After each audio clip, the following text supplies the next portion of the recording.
Annonceurs, entrepreneurs, promoteurs et chefs d'entreprise, choisissez dès à présent votre meilleur partenaire média, Ideal Production. Ideal Production est basé à Cotonou au Bénin. Ideal Production, le partenaire exclusif de Sika TV en Afrique.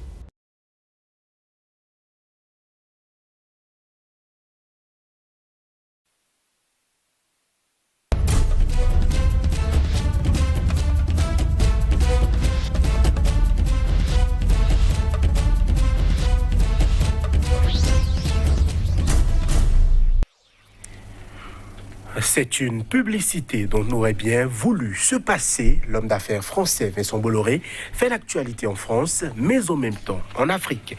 Le tribunal judiciaire de Paris a ouvert la porte à un procès contre lui, notamment pour des faits de corruption au Togo. C'est une énorme surprise, car juste avant, il semblait que le groupe avait un accord pour payer une amende de 12 millions d'euros afin de mettre un terme aux poursuites. Mais en raison de la gravité des faits, une juge a estimé nécessaire un procès contre la personne même de Vincent Bolloré devant un tribunal correctionnel. L'autre paire de manches sera de savoir si un magistrat va ou non ordonner un procès pour les accusés. Pour ce qui est du Togo, les autorités estiment n'être pas concernées par cette affaire franco-française. Corruption en Afrique, bientôt un procès en France contre Vincent Bolloré. Un trame de l'émission du jour. À chacun et tous, bonjour et bienvenue.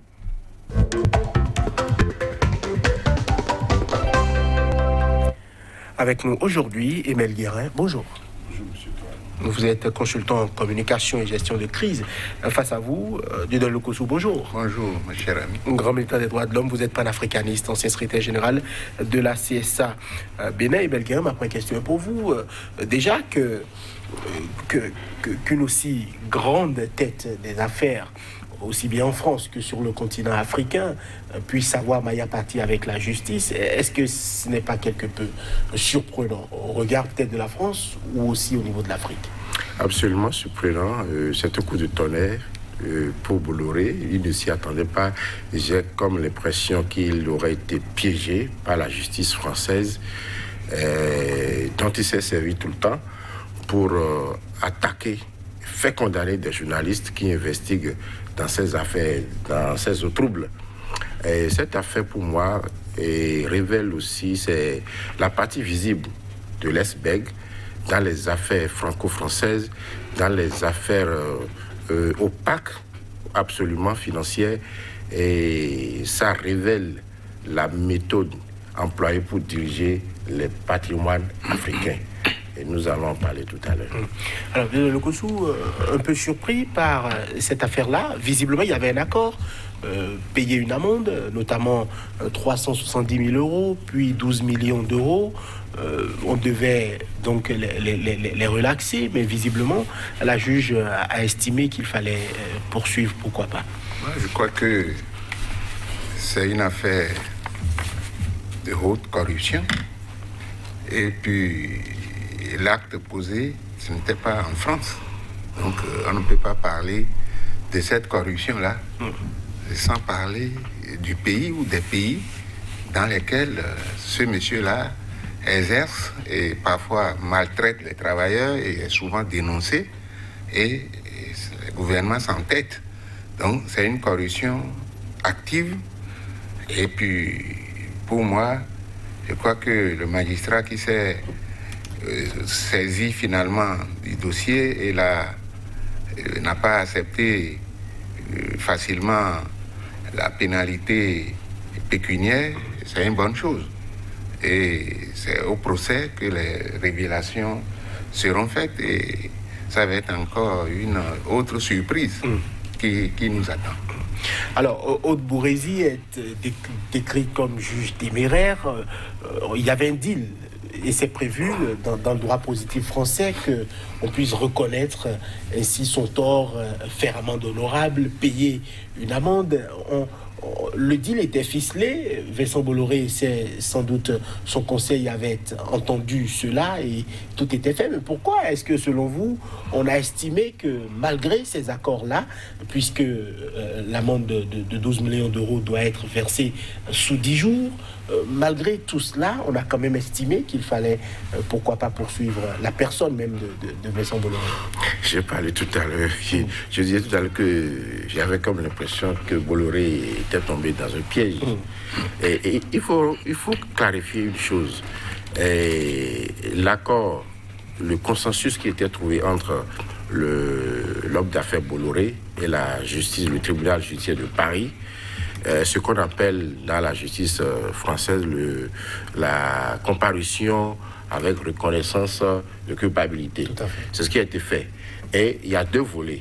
Le premier volet, c'est le groupe, l'entreprise de Bolloré qui doit payer ses amendes. D'abord, environ 8 millions de francs CFA, 250 millions de francs CFA comme amende, et puis maintenant, comme dommage d'intérêt, près de 10 milliards.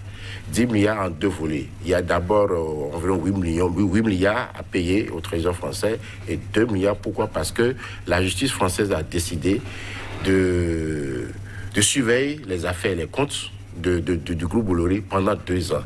Et tous les frais et accessoires, c'est le groupe qui va le payer. C'est ça qui s'élève à près de environ 2 milliards et quelques. Maintenant, ce sera fait sous 10 jours. Ça, il va le payer. Le groupe va le payer. Maintenant, la présidente du tribunal, Elisabeth Prévost, a estimé que les faits étaient très graves, qu'il y a corruption active d'agents publics étrangers et ensuite tentative atteinte à la souveraineté du Togo. Et c'est là où tout est intéressant. Alors ça veut dire quoi? Ça veut dire que pour nous, Africains, c'est la justice française qui est obligée de juger une affaire de tentative à la souveraineté togolaise. Et là, c'est les personnes de Bolloré, de Gilles Alice, c'est-à-dire le directeur général du groupe Bolloré, et puis de Jean-François, je crois, et qui est le directeur du pôle international du groupe de communication Havas. Havas, qu'on connaît, qui a coaché la communication de Alpha Condé. Il y avait les deux dossiers. Il faut reconnaître qu'à l'entame du dossier, l'homme d'affaires Jacques Dupuy-Dobry, qui était au Togo, a été évincé par Bolloré. C'est lui qui a commencé par porter plainte auprès de Stéphane Turner, qui a épaulé Aude Buruzi. Il a fourni beaucoup de preuves. En 2016, il y a eu perquisition au niveau de l'entreprise Bolloré en France. Beaucoup de documents ont été retrouvés qui impliquaient Bolloré lui-même en personne. En 2018, il a été gardé à vue pendant 2 jours, à la suite de laquelle un examen a été ouvert contre lui. Et là, tout a commencé. Il a nié en bloc les faits. En bloc catégoriquement, et a estimé que ces accusations étaient infondées. Maintenant, puisque la justice française a continué, vous avez parlé de la juge Aude Buruzi, qui est téméraire, opiniâtre, et elle a voulu mettre un coup de pied dans la fourmilière des affaires opaques, des affaires nébuleuses financières, politico-financières de la France-Afrique. Et donc, elle a continué, soutenue par le président du tribunal, dont j'ai évoqué le nom tout à l'heure, Elisabeth, qui a estimé que Bolloré en personne et ses 2 compagnons doivent être jugés devant la justice française. Et donc, on attend qu'un juge d'instruction puisse se prononcer pour dire, je crois, à mon humble avis, que le procès aura lieu. Et c'est ce que Bolloré voulait éviter en allant plaider coupable. Alors, la présidente du tribunal a estimé, a rejeté, n'a pas homologué le plaidé coupable de Bolloré. Il était surpris, c'est un coupérette, c'est un coup de massue, et il ne se retrouvait pas à la sortie du tribunal. Il a filé dans l'ascenseur en fuyant les journalistes, parce que presque tous les journalistes aujourd'hui, qu'il a attaqué des dizaines et des dizaines de journalistes, il les a attaqués. Je vous dis par exemple le cas récent, il y a 2 ans, d'un journaliste de France TV, qui devait écrire un livre intitulé Vincent le Puissant. Comme l'affaire a mal tourné, ils ont ajouté un deuxième titre en bas en disant l'enquête que Bolloré voulait interdire, empêcher. Qu'est-ce qui s'est passé? Vous savez comme moi qu'en tant que journaliste, quand vous investiguez, vous êtes obligé d'écouter les protagonistes de la question. Tout à fait. C'est le b.a.-ba, c'est ce qu'on a appris à l'école. Alors, ce journaliste lui a envoyé plusieurs fois, Nicolas Vascovici, voilà, c'est lui a envoyé plusieurs fois des emails et des SMS directs à Vincent Bolloré. Comme toute réponse, il était chez lui tranquille et il reçoit un huissier pour le sommer, de harcèlement et de payer 700 000 euros. Ah bon? Ah oui. Bon, alors, donc, pourtant, le livre est sorti, l'enquête était faite. Vous savez qu'il y a un reportage qui a dénoncé le scandale et en matière de travail. Je suis en face de syndicalistes au Cameroun, où il va puiser beaucoup de milliards dans le palmeraie camerounais. Il fait travailler des enfants de 15 ans, de 12 ans. Et c'est un scandale énorme. Donc, je crois que l'heure est arrivée pour qu'il puisse répondre de ces faits. Et moi, au-delà de ça, je suis en train de voir toute la nébuleuse France-Afrique là-dedans. Parce que, n'oubliez pas, je vous rappelle, en 2007, quand le président Sarkozy avait pris le pouvoir, qu'est-ce qu'il fait? Le même soir, il rentre dans le Falcon de Bolloré, un jet privé, qui va le déposer sur le yacht de Bolloré. Et ça lui a coûté cher 5 ans après, à Sarkozy. Tout à fait. Ça lui a coûté très cher. Macron, c'est surtout ce que les Américains appellent les big tech, l'État profond, dont Bolloré, qui a fait élire Macron. Et Sarkozy, qu'est-ce qui s'est passé? Je vous explique un peu pour que les auditeurs comprennent un peu, vous savez.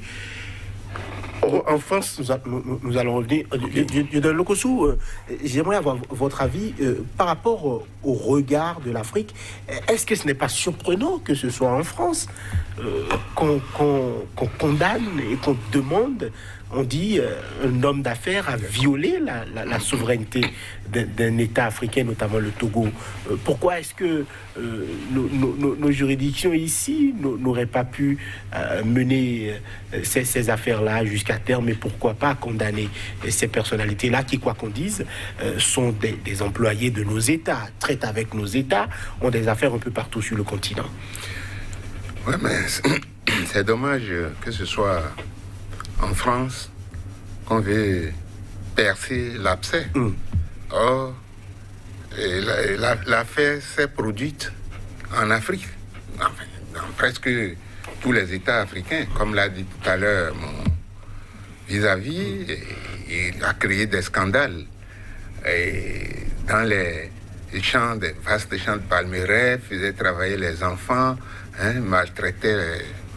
Et puis, en dehors de ça, maintenant, il rentre dans la politique des États pour financer les campagnes électorales, les campagnes présidentielles. Puisque c'est ce qu'il a reconnu avoir fait au Togo. Normalement, il ne devait pas être seul à comparaître. Parce que lorsqu'il y a un corrupteur, il y a toujours un corrompu. Effectivement. Donc, c'est les deux parties qui doivent se retrouver. On doit attendre, guetter l'arrivée de ceux-là qui sont concernés et les prendre, pas les kidnapper, les prendre. Et ils doivent passer aussi devant les mêmes tribunaux. Malheureusement, chez nous ici, les pressions que l'on exerce sur les juges en Afrique, et ces pressions-là font que ces juges-là se rétractent. Ils ne vont pas au fond des choses. Vous avez vu que dans la même semaine, on a eu 2 gros scandales. Tout à fait. Son ami même est maintenant épinglé. Je veux parler du président Nicolas Sarkozy. Celui-là qui a endeuillé la Libye en faisant tuer le président libyen, ça je le dirai tout le temps. Et il est aujourd'hui pris dans le piège de la justice. C'est lui qui vociférait, c'est lui qui emmenait les gens en prison. Aujourd'hui, lui-même, s'il ne fait pas formellement la prison, au moins il y aura la clé là.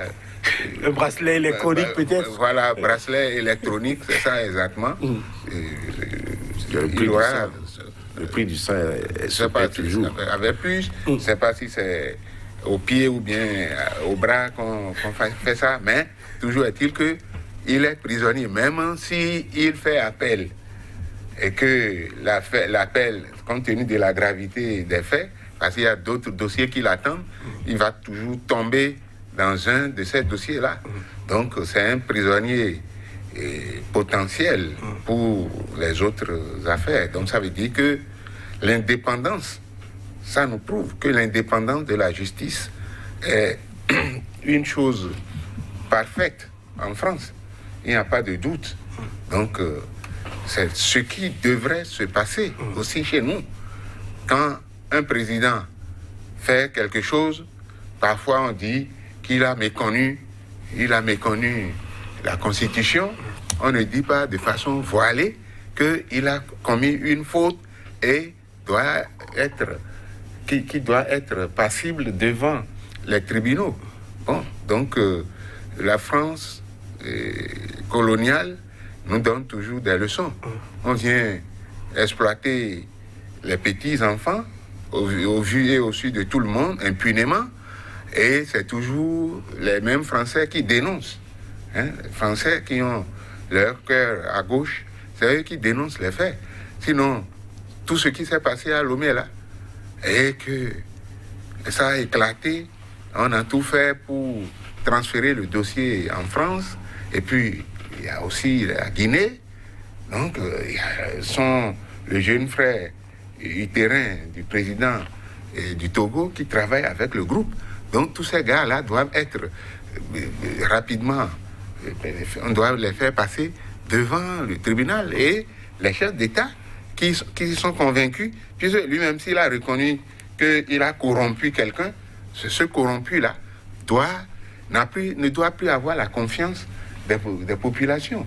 Donc moi je pense que la France coloniale nous donne toujours des leçons, et puis on doit pouvoir en tenir compte. Alors, Emile Guérin, est-ce qu'il y a lieu de saluer la justice française dans cette affaire-là? On a reçu beaucoup de gens qui tirent à boulet rouge sur la France-Afrique, mais aujourd'hui on voit qu'il y a une personnalité aussi importante que Vincent Bolloré parmi les Français les plus riches, et qui se retrouve aujourd'hui riche et puissant, effectivement, dans le Kossou, qui se retrouve aujourd'hui dans les mailles de la justice de son pays, le pays qu'on a tout fait ou très souvent fait d'accuser d'un peu de tout.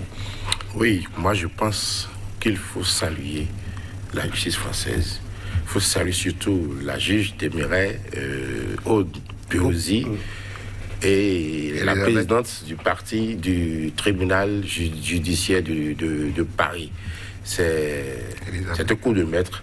Je les salue et je dis c'est bien. Je voudrais expliquer pourquoi Bolloré, cette affaire a été jugée, elle n'a pas été transférée en France. Bolloré est jugé par la justice française parce qu'il est français. Et l'accusation dit corruption active d'agents étrangers, complicité de corruption, atteinte à la souveraineté du Togo. Et le président togolais, Faure Gnassingbé, et son demi-frère ont été énormément cités dans le dossier. Maintenant, ce qui est intéressant, c'est qu'aujourd'hui, le principal coupable ou les principaux coupables ont reconnu les faits. Ça veut dire quoi? Ça veut dire que Bolloré a reconnu avoir corrompu Faure Gnassingbé et son frère.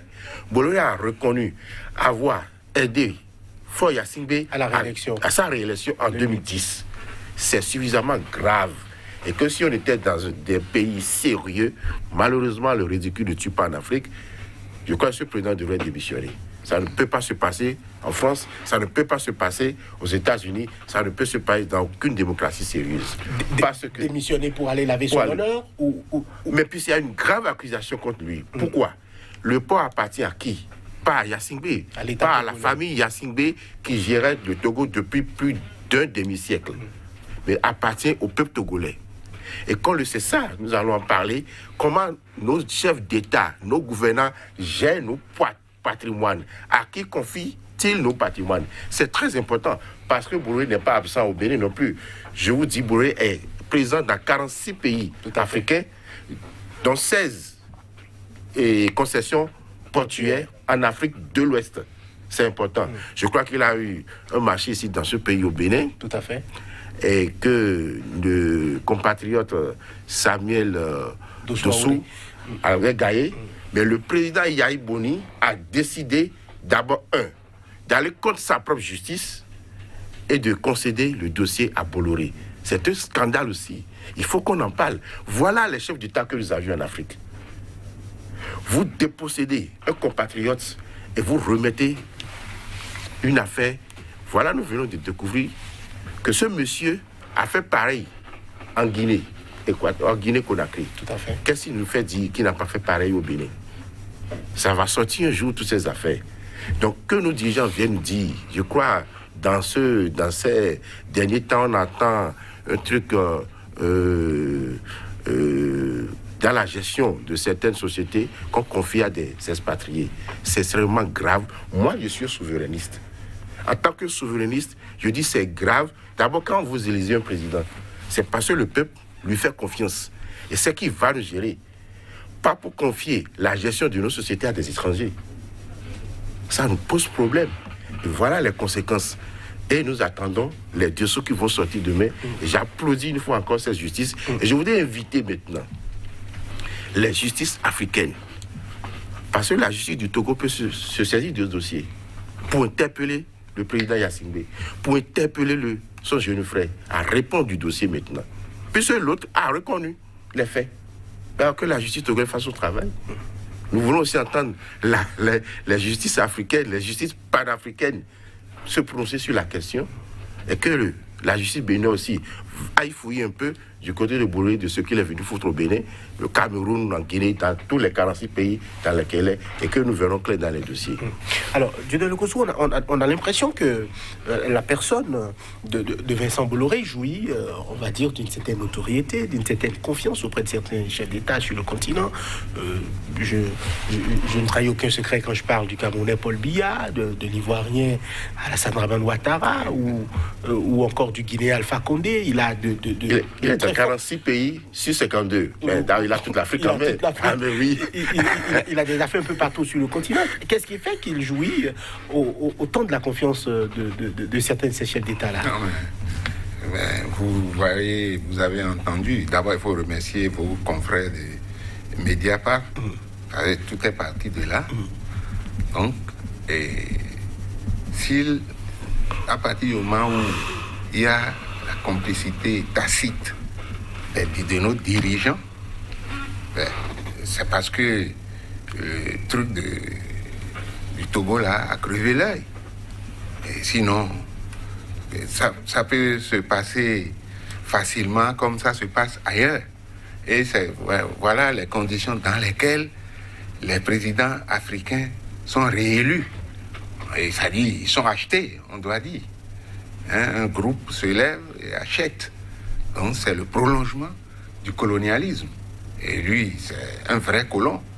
Alors donc, s'il y a parfois le silence, c'est que ce silence-là est acheté par ce monsieur tout-puissant. Donc, moi je pense, je suis aussi, comme l'autre, mon vis-à-vis, mais la souveraineté appartient au peuple. On ne peut pas déposséder les Béninois, par exemple les Togolais, qui sont chez eux, pour faire venir des étrangers pour nous diriger. Parce qu'à cette allure, ils vont finir par privatiser la présidence. Et on verra aussi un jour un blanc là. En gestion, on va mettre d'autres États en gestion déléguée. Oui, oui, puisque c'est une honte pour moi. Quand on met un blanc à la tête, par exemple, de la SBE ou de la Société des eaux, là. Le Gossou, la compétence a-t-elle une couleur? Non, la compétence, nous ne pouvons pas. Nous avons été colonisés pendant un certain nombre d'années, plus de 80 ans de colonisation. Et ça fait plus de 60 ans que nous sommes indépendants.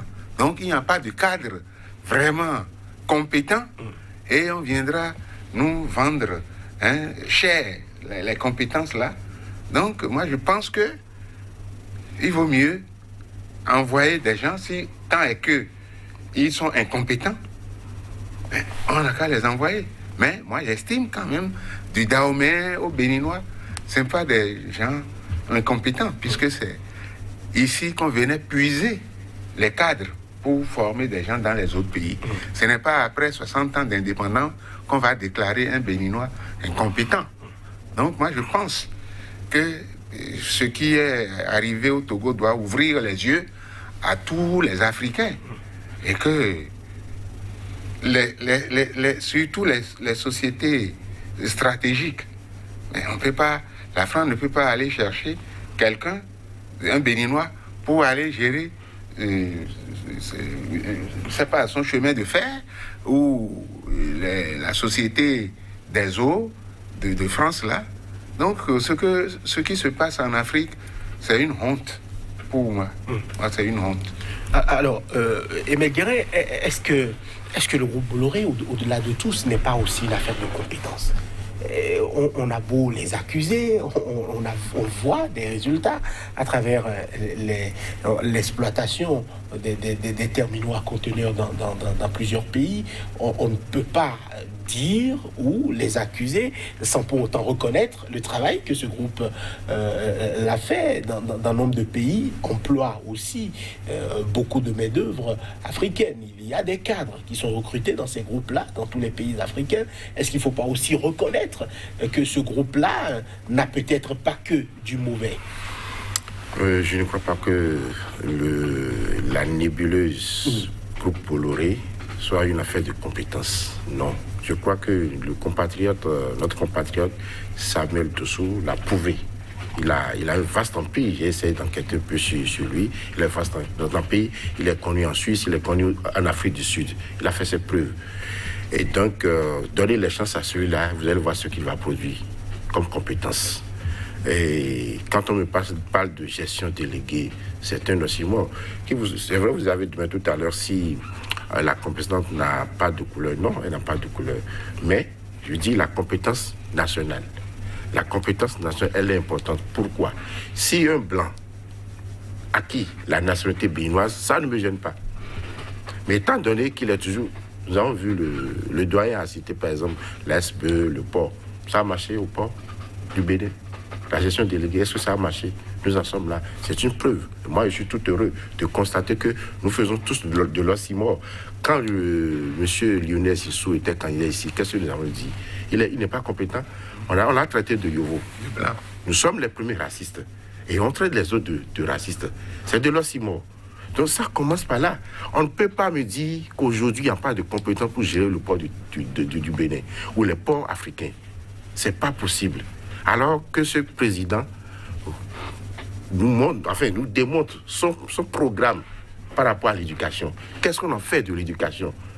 C'est totalement vide. C'est en déliquescence, absolument. L'éducation nationale africaine. Et alors, c'est là qu'il faut faire.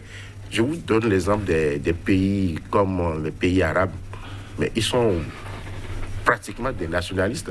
Ça ne va pas se passer par là. L'Afrique du Sud également.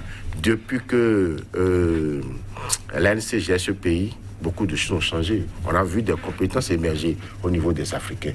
Donc on ne peut pas nous dire aujourd'hui que l'Afrique n'a pas de compétences. Et d'ailleurs, vous savez bien que l'un des caractéristiques de Bolloré, c'est qu'il était un ami personnel de Sarkozy, qu'il a d'ailleurs assumé que ça fait 30 ans que les deux étaient des amis. Ça fait 30 ans. C'était en 2007, il disait ça, pendant qu'il était dans la Dolce Vita, sur son yacht, et il disait que c'est un ami qu'il a toujours invité, qu'il ne peut pas refuser. Tout le monde sait que Sarkozy a fait des pressions sur les chefs d'État africains pour que Bolloré soit accepté. Il y a des enquêtes des journalistes. Et le problème de Bolloré, c'est d'avoir attaqué, combattu les journalistes. On ne fait pas ça dans les pays développés. Les journalistes en France est plus qu'un juge. Ils sortent, comme il a dit Mediapart, ils sortent, c'est Mediapart, et tout le malheur de Sarkozy aujourd'hui. Et donc, vous savez que c'est lui qui a le groupe Canal, Vivendi, et tout le reste. Et par rapport à ça, quand il est venu dans Canal, vous avez vu tout le bazar qu'il a semé, il a renvoyé tout le monde. J'ai suivi il y a quelques mois son rédacteur en chef, je ne sais pas s'il est déjà parti, le rédacteur en chef de Canal Plus a des problèmes avec lui après avoir fait près de 18 ans. Et maintenant il dit, si vous ne voulez pas vous partez. Bon, le gars dit, compte tenu du droit du travail en France, il dit, je ne peux pas, mais renvoie-moi d'abord pour qu'il puisse bénéficier des dommages et intérêts. Mais il n'a pas eu le courage de le renvoyer. Je ne sais pas si c'est fait déjà. Donc, ces journalistes ont subi cette pression. Il les a matraqués un peu partout. Je vous ai dit, des dizaines de journalistes ont été victimes de Bolloré. Il les a fait payer des amendes dans les tribunaux français. Maintenant, ça se retourne contre lui.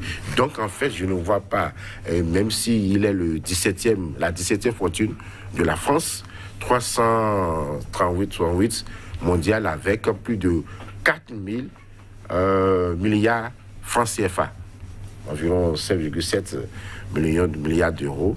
Je ne vois pas en quoi il est plus compétent que notre Samuel Dossou, plus compétent que les autres hommes d'affaires africains ici. Et le Nigeria en regorge plein. Donnez-les la chance. Même vous, on vous donne la chance, vous allez peut-être plus compétent que Bolloré. Ah oui. Alors, Dieudonné Lokossou, la suite donc, de cette affaire, c'est le procès. Selon vous, est-ce qu'il y a d'autres éléments à charge contre le groupe Bolloré qui pourraient sortir? Bien sûr. Je crois que, comme je l'ai dit tout à l'heure, ça va ouvrir les yeux aux autres pays, d'autres pays qui ont été victimes. Et puis bon, les gens ne vont pas désormais laisser faire. Et celui à qui donne de l'argent pour se faire élire, il a évalué sa compétence. Donc le problème, pour moi, ce n'est pas une affaire de compétence. Si c'est une affaire de compétence, il y a des chefs d'État qui sont là depuis 30 ans, depuis 40 ans, mais le pays n'évolue pas. Si un seul individu s'accroche au pouvoir pendant un demi-siècle et le pays n'est jamais déclaré développé, ça veut dire qu'il contribue à l'arriération de nos pays.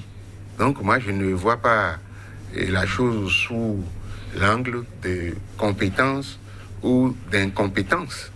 On ne peut pas dire quelque part que l'Africain est incompétent. Ça, c'est une injure au cadre béninois ou au cadre africain.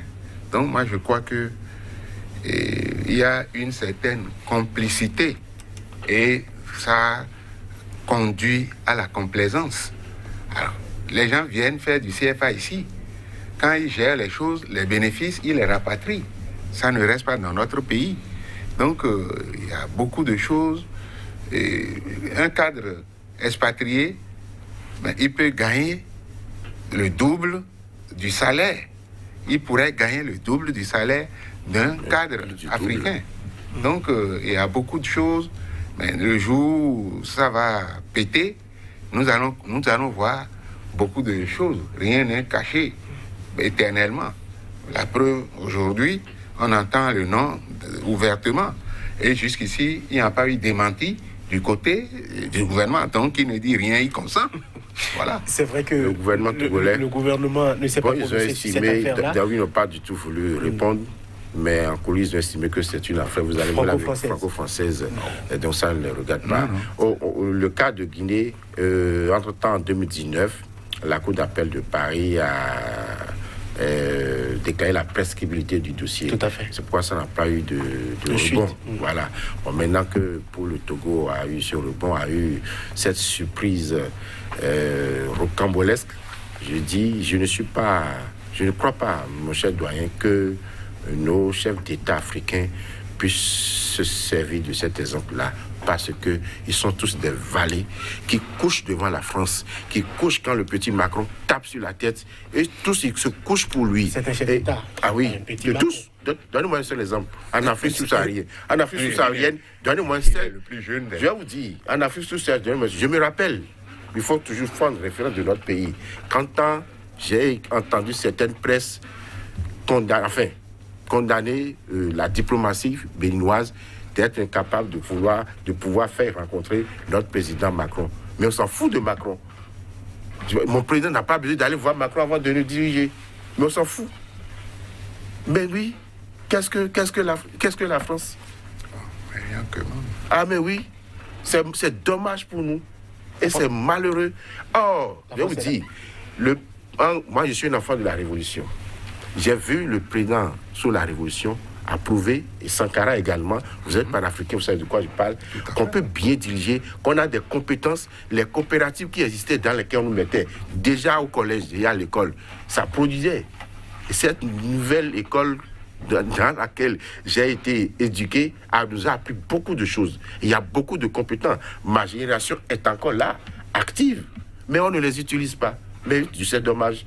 Et puis on nous dit que nous ne sommes pas compétents. Mais mettez-nous dans les domaines de compétences. Nous allons prouver notre compétence au Bénin pour faire développer ce pays. Et donc, je n'ai pas confiance à cette génération de chefs d'État africains que nous avions, qui est là depuis des dizaines d'années. Vous allez me dire que Paul Biya va lever le ton? Pas du tout. Il y a des mains. Yassingbe, fort, qui est à côté. Zéro, rien. Il ne fera rien. Il ne fera rien. Quand la France crie, eh bien, tout le monde se couche. Quand Macron est venu donner des leçons ici en Afrique, Sarkozy ici a fait également, et tout le monde s'est couché. Moi, j'ai vu en 1993, je crois, si mes souvenirs sont bons, le président Nelson Mandela déculotté en face du président Bill Clinton, qui lui avait reproché de s'être allié au président Kadhafi. Il a dit qu'il est africain et que c'est un Africain, c'est dans les malheurs qu'il reconnaît ses amis. Parce que Kadhafi avait soutenu beaucoup l'ANC, en particulier Mandela, pendant ces moments douloureux que l'Afrique du Sud a vécu par l'apartheid.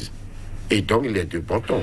Le doigt l'a rappelé tout à l'heure, voyez le bazar que Kadhafi a créé en Libye, qui crée tout le désordre aujourd'hui dans le Sahel, sous l'onction de notre très cher frère Barack Obama, qu'on adule. C'est sous son notion, parce que c'est eux qui ont fait voter la résolution de l'ONU pour aller décimer Kadhafi. On voit tout ce qui se passe, et ça a des répercussions sur nous. Je vous ai dit la dernière fois que l'un des défis majeurs de l'humanité, c'est l'extrémisme religieux. C'est à nos portes, ça vient. Donc il faut que nous nous préparions à ça. On ne fait rien et on attend la France pour venir nous aider. Mais quand est-ce que nous allons être indépendants? Nous ne sommes pas indépendants, nous ne sommes pas souverains. Et c'est ça que la nouvelle génération doit commencer par prier. Et tout chef d'État aujourd'hui en Afrique, qui ne va pas s'allier, qui ne va pas chercher à devenir même, pour moi le mot populisme n'est pas péjoratif. Il faut qu'il soit dans la population. Qu'est-ce que la population demande? Qu'est-ce que la population veut? Je suis certain que le peuple togolais ne choisirait pas, si on pouvait aller au référendum, qu'on confie son port, son terminal portugais à M. Bolloré. Pas possible. Alors, est-ce que nos chefs d'État sont là pour faire la volonté de ceux qui les ont élus ou bien pour faire leur propre volonté? On a constaté dans ce dossier qu'ils sont là pour leur propre volonté. Et là, moi, je dis aux jeunes de faire attention de savoir qui nous suivons. Qui nous suivons. C'est des milliards qui ont coulé là par rapport à ça, pour une seule famille, alors que le peuple croupit dans la misère. J'ai visité le Gabon. Qu'est-ce que je constate, par exemple? Je constate qu'un pays qui est producteur de pétrole depuis des années, membre de l'OPEP, avec seulement 2 300 000 habitants, seulement, je parle des autochtones, mais cette population croupit dans la misère. Qu'est-ce qu'on en fait, cet argent? Mais c'est triste. Les pays anglophones ont une autre méthode de gestion mieux que nous, mais si dans les pays francophones, c'est dommage, c'est triste, c'est malheureux, c'est regrettable. Et ça, il faut que les choses changent. Et nous y travaillons. Alors, comment faire, Dieudonné Gossou, pour en finir avec ces nébuleuses-là qui, on va le dire, soit plus la corruption ou plus des affaires opaques? Mais quand on parle de la corruption en Afrique, moi je rigole. Les corrompus, un corrompu ne peut pas combattre la corruption.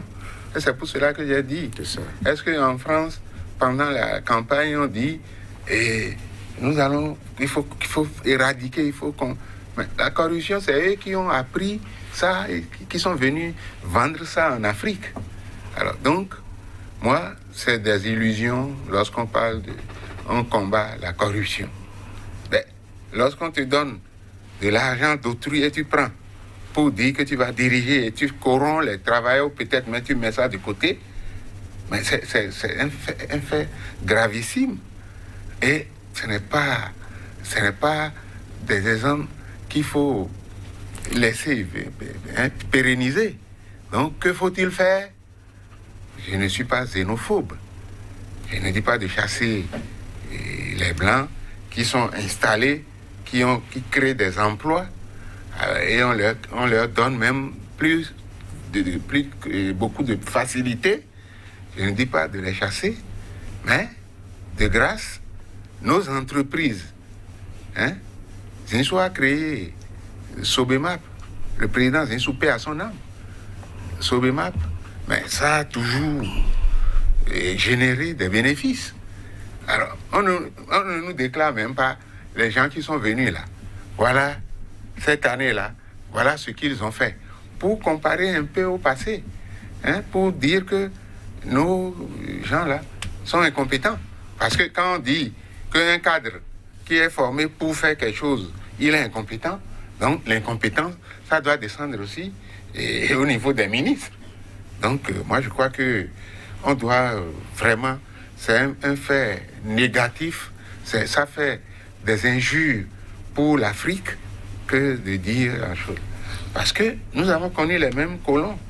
Quand vous allez dans les pays de Malaisie, là, eux-mêmes, ils y vont. Les gens sont développés. Les pays de l'Asie, là, ils ne demandent pas aux Français de venir s'installer. Parce que si vous n'apprenez pas, par exemple, le vieux Émile, j'ai oublié son nom, qui a dirigé l'OBS, qui a dirigé la SBE pendant longtemps, on n'a pas eu de problème. Mais est-ce qu'on nous a dit ce que les gens là ont fait? S'ils sont incompétents, on ne peut pas les garder. Tu as été directeur général dans une société et tu es là, on ramène un blanc et il te commande. Il devient quoi? Conseiller ou quoi? Les anciens directeurs là, ils sont devenus... Qu'est-ce qu'ils sont ils deviennent? Donc moi, je ne peux pas vendre mon patriotisme. Je suis foncièrement, je suis d'abord un travailleur. Donc, je suis sorti du rang des travailleurs et moi, je me bats contre l'injustice. Partout, on la trouve. Parce que j'ai dit que la France ne peut pas venir. C'est vrai, nous avons beaucoup de médecins compétents en France. Qui exercent. On a d'autres ingénieurs qui travaillent correctement en France. Alors, donc, c'est parce qu'ils sont restés là, ils ont été formés là. Ou bien parfois, ils sont partis d'eux-mêmes parce que déçus par ce qu'on voit, la gestion, la façon de gérer les choses dans les pays africains. Vous avez aussi des Togolais là-bas. Il y a plein d'Africains qui exercent en France et la France ne veut pas se séparer d'eux. Et ici, on nous envoie des navets, des gens qui font de l'à peu près. Ils viennent et on béquille devant ces gens-là. Et Belguérin, que fait-on de la Guinée? C'est vrai que, est-ce que, normalement, au vu du sort réservé au dossier togolais, est-ce que, pourquoi pas des juges indépendants guinéens ne pourraient pas reprendre cette affaire-là? Parce que le volet guinéen aussi, il y a eu beaucoup de soupçons de corruption, de fraude, d'achat de ceci, cela. On sait comment Bolloré est rentré au port guinéen. Il y a beaucoup de similitudes entre le dossier togolais et le dossier guinéen. Oui, évidemment, c'est la même chose. C'est la même chose, et simplement que la seule différence, c'est que bon, la Cour d'appel a déclaré que ce dossier est prescrit. Sinon, on va connaître ce serait merveilleux. Les juges, s'ils sont vraiment indépendants, on verra maintenant. Et Guinéens peuvent se saisir du dossier. Puisque tout au moins, le principal coupable a reconnu, oui, j'ai fait ce que vous me reprochez avec tel, et les noms étaient cités nommément. Maintenant, je ne vous les vois pas dans ce coup, dans cette témérité, dans cette opiniâtreté pour montrer leur souveraineté, pour montrer à la face du monde que la justice africaine peut encore sortir des affaires aussi lourdes concernant le chef d'État. Alors, qu'est-ce qui se passe? Je voudrais que nous retenions une chose. C'est cette parodie de démocratie que nous avions importée, que nous avions inculquée dans les mentalités africaines. Et vous constatez avec moi, avec ce qui se passe, donc, que la volonté populaire, le vote des peuples n'est pas traduit dans les urnes. Ce dossier le montre clairement. Et c'est bien dommage. Est-ce que c'est une démocratie, ça? Alors que pour moi, pas pour moi, pour les concepteurs de la démocratie, c'est le pouvoir au peuple. Et donc, lorsque on tricote la Constitution, on tricote les résultats des élections pour se maintenir dans le sang, ce n'est pas une démocratie, pour moi. Je note également que cette situation, nos chefs d'État sont des bébés au biberon occidental, au biberon mondialiste. Pourquoi? J'ai remarqué que c'est lorsque les Occidentaux sont en train d'abandonner le système que nous commençons par copier ce système. Avec une politique ultra-libéraliste, c'est dangereux pour nos populations. Ailleurs, cela est sérieusement combattu. Même Trump, qui est un homme d'affaires, a essayé de faire beaucoup de nationalisme. Il a renationalisé certaines sociétés, il a relocalisé des entreprises américaines à la maison. Ça, c'est de la souveraineté. Vous ne pouvez pas être souverain, avoir une entreprise en Chine. Ça n'a aucun sens. Et c'est ça qui tue la France aujourd'hui. C'est ça qui tue l'Europe, et ça va tuer davantage l'Europe parce qu'elle a une population vieillissante. L'Afrique a cette chance que nous avons une population jeune et que d'ici 2050, nous serons à peu près la moitié de la population mondiale. C'est une richesse. Aujourd'hui, le Nigeria, avec 200 millions, mais c'est un vivier, c'est une richesse inestimable. Et c'est l'homme, le développement. Donc, il faut que les politiques économiques africaines soient tournées vers l'homme aujourd'hui. Ce n'est pas le cas. On dit oui, on a fait des routes, on a construit des immeubles. Qu'est-ce qu'on a fait pour le social? Pour l'homme, des économies de l'homme qui tournent vers l'humain. C'est très important. Et ça, c'est une école. On va l'apprendre, on va définir qu'est-ce qu'une économie tournée vers l'humain. C'est cela seul qui puisse faire développer notre continent pour nous permettre d'afficher notre souveraineté. Pourquoi? Parce que nous estimons, ils sont si gourmands qu'ils estiment que l'argent qui vient de l'étranger, les aides et au développement, c'est un gros pactole qu'il faut se partager au détriment des peuples africains. On a vu tout ce que la Banque mondiale, le FMI, a fait en Afrique avec les programmes d'action structurelle qui a saccagé. Regardez le Congo démocratique, l'un des pays les plus riches du monde en matière de ressources naturelles. Qu'est-ce qu'il en est aujourd'hui? Rien que des guerres. Qui font les guerres? Mais c'est les Africains contre les Africains. Mais il faut qu'on ouvre les yeux. Mais c'est dommage. Regardez le Nigeria, pays producteur, le premier pays producteur de l'Afrique, mais qui n'a pas une seule raffinerie. Aucune raffinerie au Nigeria. Vous vous rendez compte? C'est ça sort de l'entendement. C'est maintenant que Dangote est en train de vouloir construire. Mais ça sort de l'entendement depuis plus d'un demi-siècle. Mais attends. On se demande si ce sont des humains qui nous gouvernent. Est-ce qu'ils regardent leur population dans la souffrance? Vous, par exemple, lorsque à côté votre voisin a faim et que vous avez 100 francs, vous avez cette compassion de partager avec lui. Mais nos dirigeants, dès qu'ils montent au pouvoir, dès qu'ils atteignent la cime du pouvoir, c'est terminé. On ne sent même pas que du sang coule dans leur veine par rapport à la population. Mais c'est ça ce que je constate. On a vu dans le Kossou beaucoup de gens rassurés de ce qu'ils seraient de très bons présidents, présenter de très beaux programmes, mais quand ils sont allés au perchoir, les choses ont changé. Qu'est-ce qui prouve aujourd'hui que les prochains présidents, les prochains politiciens seront différents des anciens? Est-ce qu'il y a des motifs d'espoir encore? Ils parlent, non. Il y a d'espoir. Avec ce qui se passe en Birmanie, ce qui se passe en Algérie, en Tunisie, moi je sais qu'il y a beaucoup d'espoir. Ce n'est pas en menaçant des gens. Moi je suis très heureux de croiser pour la première fois quelqu'un qui a un langage syndicaliste. pour ne pas dire patriotique. Parce que quand on parle de patrie, bon, ça devient ridicule. Ben, même, j'ai vu Bill Clinton sur votre show là, je dis Bill, le nouveau président, Biden, qui demande aux Africains de se syndiquer, de rentrer dans des syndicats. Donc, le syndicaliste ne peut pas, un frère, ne peut pas voir du noir et dire que c'est blanc. Vous avez vu comment ça coule. J'ai la chair de poule quand j'entends mon vis-à-vis dire ce que je disais et que je continue de dire malgré les menaces. Donc, moi, je crois que il faut toujours vivre d'espoir. Il faut vivre d'espoir. Si vous croyez que ce qui s'est passé en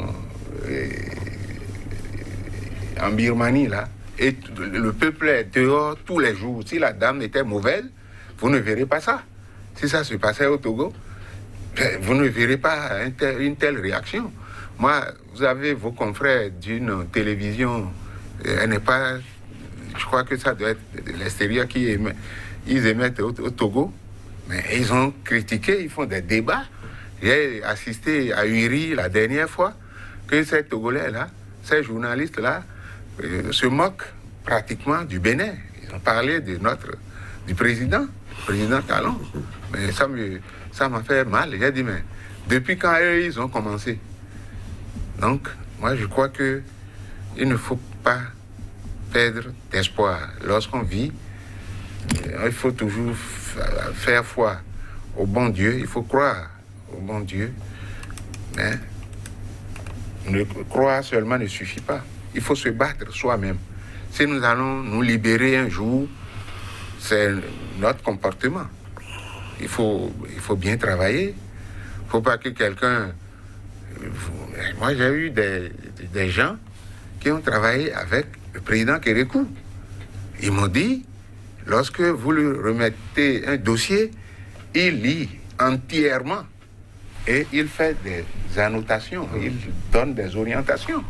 Donc, un type comme lui, depuis des années, on n'a pas plus accepté le président Soglo, à qui je rends toujours hommage ici, parce qu'on avait à un moment donné les caisses vides. C'est pas son dynamisme qu'il a repris le paiement des arriérés de salaire. Et le président Yahi Boni aussi a fait ça à travers... Le président il n'a pas pu achever la chose, donc on a dû faire des titrisations, on a donné des titres de paiement aux gens. Si vous voulez prendre ça vite, il y a une pénalité. Ben, si vous voulez attendre l'échéance, vous allez et vous cherchez. Donc, je reviens toujours pour dire que on ne peut pas me dire, est-ce que vous avez vos salaires? Si je ne connais pas ce que gagne le président, moi je vais souffrir dans mon âme et dire, bon, on construit les voies. Moi j'ai vu des voies partout, j'ai vu un peu partout en Afrique. Et comme il a dit tout à l'heure, je suis allé à Brazzaville et j'ai vu, alors que c'est un pays producteur de pétrole aussi. Sur une station là, on a mis pas de produits, pas de ceci. Alors que avec le pétrole, vous allez vous développer. Il faut que nous ayons des présidents qui ont d'ambition et non les discours. Entre le discours et la réalité, il y a un fossé. Alors, 375 000 euros d'amende, on parle de 12 millions aussi à payer. Vincent Bolloré, Gilles X et Jean-Philippe Doran, est-ce que ces trois-là ont encore du souci à se faire, selon vous? Mais bien sûr, c'est ce que j'ai dit tout à l'heure, l'entreprise de Bolloré va payer tous les sous. Tout. C'est l'entreprise qui est condamnée à payer, à régler, à faire un règlement en numéraire. Mais les trois personnes, Bolloré, ces trois acolytes, vont répondre devant la justice, il n'y a rien à faire. de ce qu'ils ont fait. Ce n'est pas l'entreprise, c'est les personnes qui ont porté atteinte à la souveraineté du Togo. C'est les personnes qui sont corrompues et qui ont été accusées de corruption active. Je voudrais rebondir rapidement, si vous me permettez, sur deux aspects que mon doyen a évoqués pour parler de ce que c'est qu'un homme d'État. Il faut faire la part entre un homme d'État et un homme politique. Un homme politique, c'est cet homme qui pense à la prochaine élection. Un homme d'État, c'est cet homme qui pense à l'avenir de son pays. Nous n'avons pas d'hommes d'État en Afrique, nous avons des hommes politiques. C'est vrai, on a connu deux. Je rejoins vos doyens, comme le président Mathieu Kékou, ce fut un homme d'État, parce qu'il avait pensé à l'avenir du Bénin, pour accepter qu'il y ait consensus, pour accepter que les Béninois s'asseyent se parlent. Il a pensé à l'avenir, sinon le Bénin aurait basculé dans un bain de sang. Heureusement, il ne l'a pas fait, parce qu'il n'a pas pensé qu'à lui. Donc il a fait, il a effacé cet égo en lui pour penser à tout le peuple béninois. Il fallait la paix, il a réussi. Le président Sogo aussi a fait pareil en 2016. Je l'ai déjà dit ici, dans son cœur, dans sa tête à lui, il avait senti son élection volée. Il pouvait faire de la résistance, même s'il va perdre, ça aurait pu coûter ce que ça aurait coûté. En 96. En 96. Il s'est senti voler son élection. Je ne dis pas qu'il a raison, mais il a pensé à l'avenir du pays. Il a laissé. Après, j'ai entendu plusieurs fois le président Mathieu Kékou le féliciter, l'admirer d'ailleurs. Mon cher doyen, soyez tranquille. Je cite notre compatriote écrivain Kouazouti, qui a écrit en tant que quand la cour du mouton est sale, ce n'est pas au cochon de venir le lui dire. Ce n'est pas au Togo que nous apprenons la démocratie. Même à l'état actuel, nous sommes encore mieux qu'eux. Oui, il faut le dire, absolument. Même à l'état actuel, là où nous sommes en 2021, là, ce n'est pas au Togo qui viendra nous apprendre la démocratie. Nous avons encore beaucoup à leur apprendre. Donc, ce n'est pas au cochon de venir nous dire de balayer notre cour. Pas du tout. Ça n'a aucun sens. Nous voyons ce qui se passe. 2005, 2010, 2015, 2020. Alors, et le scandale éclate là, mais c'est grave. C'est gravissime. Donc, ce n'est pas à eux de venir donner des leçons. Ils n'ont qu'à donner des leçons à leur chef d'État. Vous comprenez? Et donc, je constate que nos présidents n'ont pas de conviction, n'ont pas d'idéologie. Et ça pose un réel problème.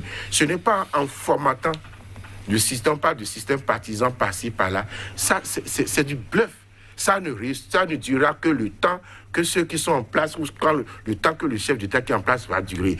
Parce que les pays qui en sont arrivés là n'ont pas sorti des lois pour le faire. Les États-Unis n'ont sorti aucune loi pour le faire. Regardez le président Macron. En 6 mois, il a décimé complètement toute la vieille classe politique. Et UMP est devenu aujourd'hui LR et PSA et tout le monde. Et pour prendre le pouvoir, en 6 mois seulement, il a créé son mouvement. Alors, pourtant, c'est une grande démocratie. Alors pourquoi on vient nous parler de... Il faut remettre les lois.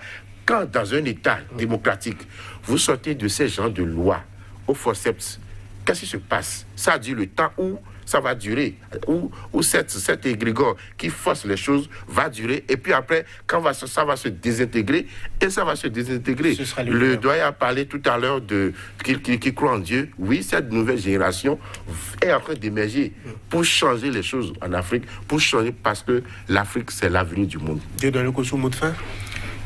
Oh, ben, je suis un peu déçu que ce scandale-là éclabousse l'Afrique, surtout le Togo, un pays que j'ai dans le cœur. Tout à fait. Alors, on ne peut pas, pour se défendre, s'éloigner de la réalité et dire, pour moi, c'est une fuite en avant. Et normalement, si nous avons des cas comme ça en Afrique, des présidents qui vont chercher de l'argent sérieux pour se faire élire. Mais il y en a. Il faut vraiment qu'on les arrête et qu'on cherche des vrais patriotes pour diriger nos pays. Voilà, vous êtes Dieudonné Lokosso, panafricaniste, grand militant des droits de l'homme, ancien secrétaire général de la CSA Bénin. Face à vous aujourd'hui, Emile Guérin, consultant en communication et gestion de crise. Merci de l'avoir suivi. À bientôt pour notre numéro de votre émission.